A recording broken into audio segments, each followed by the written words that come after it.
This just in. Breaking news. This morning's top story. Did amateur poker vlogger Runner Poker angle shoot an opponent to gain the ultimate live read? Will he be polling his viewing audience for hand reviews because 2-5 is getting too expensive to play? Is he going to cut his hair after being tormented by his comments section for months? Joining us in the studio later today, we managed to secure Runner Poker himself for the interview, so stay tuned. Now, we'll be preparing the studio for his arrival. Back to your previously scheduled program of Poker Vlog 27, yet another 2-5 session at the Daytona Beach Racing and Card Club. Enjoy! After dumping off some small pots that weren't really that interesting, we get into a pretty big spot with pocket 10s. We're under the gun, but we make it 30 to go. The hijack and the small blind are the only callers, so we're going 3 ways, 90 into a pretty good board of 8-8-7. We run it back and bet 30.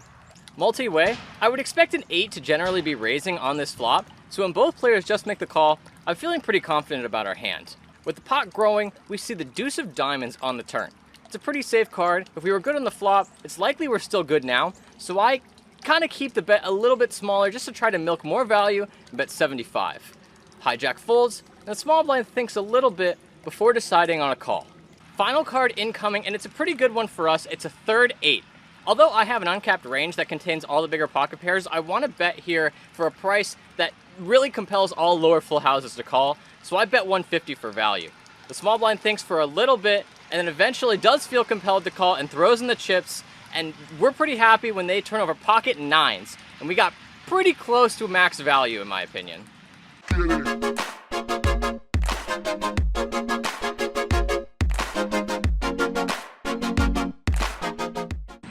For this short hand, we've got one of my favorite hands and one of my favorite positions, ace-5 of diamonds on the button. There's 3 limps to us, and this is a great time to go for a big squeeze play, so we make it 50 to go. Now, if you're not super familiar with Florida poker, it doesn't contain much folding, as the first 2 limpers decide to join us to the flop. With 155 in and a bloated pot in position 3 ways, we get a board of 3-3-4. Although we've lost our diamond draw, we still have an uncapped range and a fairly uninteresting board, so when it checks to us, I keep telling the story for 100. Luckily, both players fold, so we pretty much take down $100 without much resistance. Another suited ace, this time in the big blind. It's folded to the button, who tries to raise to 18, but 2-5 here, you can only raise in increments of 5 unless you're all in, so it's determined that the bet will be 20. We look down at ace-2 of spades and decide to give some action and call. Heads up, out of position with 40 in to a very juicy flop of jack-9-8, 2 spades. We have the nut flush draw and check. I would expect the button to be continuing quite frequently on this board, but surprisingly they check back.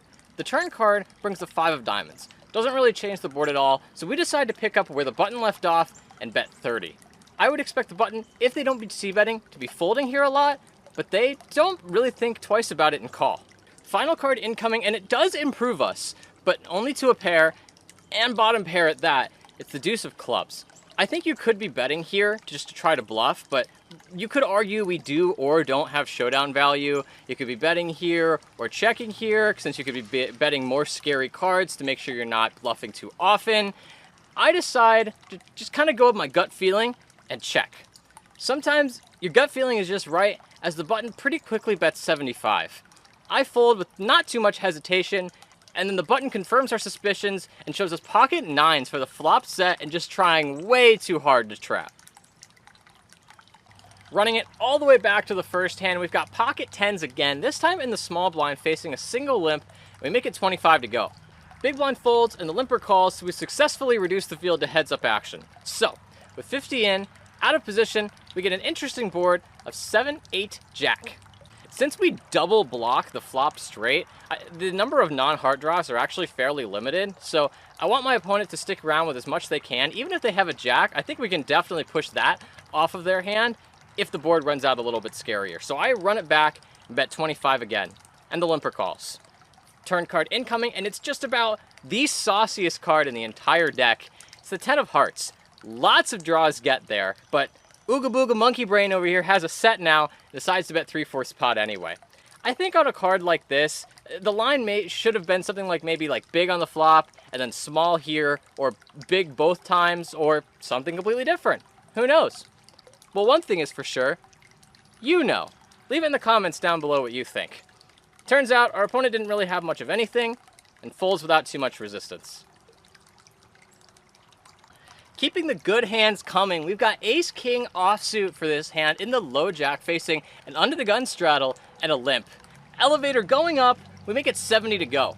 Folds all the way back to the straddler who just pushes their last stack of reds over the line for an all-in. Limper counts out calling chips and then ultimately folds. I don't ask for a count, it doesn't look like a whole lot. I just toss in a chip, say let's get to it. Let's get to it. My buddy's favorite hand, man. He told me this is what it's at. That hand turns out to be queen 3 of spades. This is an absolute dream spot for ace-king. Well, a dream spot that can easily turn into a nightmare. As the flop comes queen 9 deuce with 2 spades. We go from being a 2/3 favorite to being a massive underdog. Wow. I'm gonna need you guys' help here.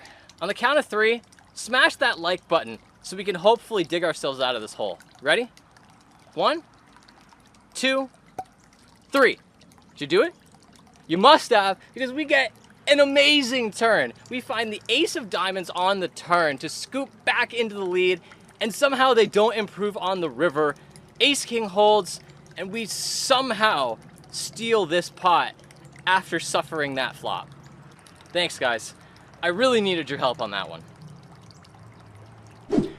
Welcome back, everyone. Today I'm joined here with none other than Runner Poker himself. Hi, how you doing today? Tired as hell. Why did we decide to do this in the morning? Because I am you. It's hot in the afternoons and you work in 2 hours, bud. So, is it true that you've been hemorrhaging money playing 2-5, so you're going to take hand suggestions from your viewers for future vlogs? What? No. I mean, yes, but... Okay, so here's what's going on. I'm doing perfectly fine in the 2-5 scene. What's really happening is I'm going back to school soon, and I'm not going to be able to play at the Daytona Beach Racing and Card Club very often, which is the only place I have permission to film. So what I was thinking I could do is if you guys submit me your hands that you want me to go over, if we get enough, I can make a vlog out of those instead. So what we're going to do is you can submit your hands through the card right here or through the link in the description. Wow, how painfully adorable. Gross. So tell me, is it true that you're cutting your hair out of shame?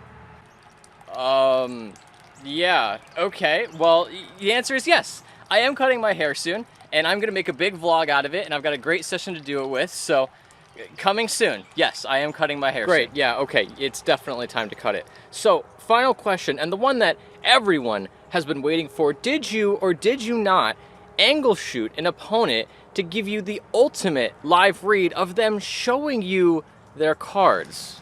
Oh God, not this hand. Do we really have to talk about this hand? All right, fine, but let's do a hand history on it so at least I can give my side of the story. Here we go. This is our final pocket pair of the night. We've got the red 6s in early position. We make it 20 to go. Hijack is the only caller, so heads up, out of position, 40 in, we get a fantastic board of 10-6-5 rainbow. I don't think there's going to be a lot of draws that are going to be calling here on this pretty dry of a board, so I run it back for a final time and bet 20 again. Hijack calls, which is great. Nothing really out of the ordinary so far. Turn card incoming, it comes a 3 of hearts. Nothing too bad for our hand right now. We've still got a solid hand. I want to get as much value from as many hands as we can, so I bet 35. Once again, hijack calls. Still not a whole lot to talk about here. Final card incoming, and it's a pretty bad one, all things considered. It's the 9 of hearts. A lot of the draws that were sticking around got there on this card, and we probably should just be checking here, but I decide, caveman brain once again, still got a set, bet 75. And this is where the hand gets extremely controversial. I'm just gonna roll the raw table audio for you to make an unbiased decision before I give my thoughts on what happened. Are you tricking me? You know, I think I'm gonna go all in. You gave it a flush, didn't you? No. That's pretty sick. How sick is that? Wow. Come on, show me, just one. Show you just one time? Just one. That's what I got right now. I'll show you. That's what I got. Oh, So, I'm just gonna fold then.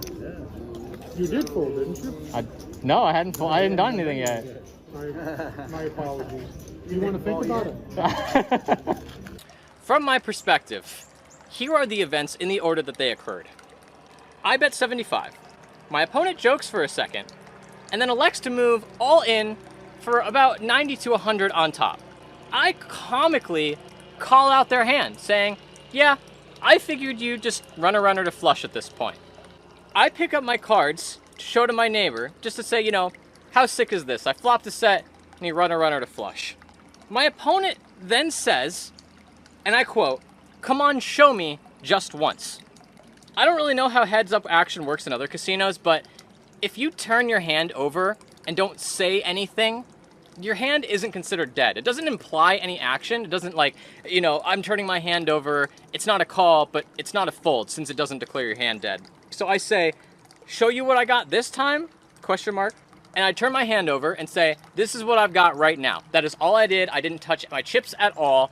I didn't say call. I just said, this is what I've got right now, and turned my hand over. I tried to say right now to imply that I was still making my decision. From there, our opponent turns over their hand, thinking that we did do something. And since I still hadn't acted, I saw that they had a flush, and I proceeded to fold. Ultimately, we talked about it, and he admitted that it was a misunderstanding and that it was his fault. I don't really think it was anybody's fault. I just think it was a misunderstanding. I was pretty lucky that we were both pretty cool about it and it didn't explode into a really big thing. But that was my perspective on what happened. Let me know what you guys think. I didn't mean to angle anybody. I didn't mean for this to be, you know, a whole big situation. And like I said, I'm pretty lucky that it ended the way it did, so. Well, there you have it, folks. First hand angle shoot confirmed. Runner poker exposed. Myths here? Debunked. You could sleep well tonight knowing that one more hack is off the streets. And with that, keep your body healthy, keep your mind healthy. That's not my line. Okay, come back here and do the line. Really? Keep your body healthy, keep your mind healthy. This is Runner Poker. Have a good one.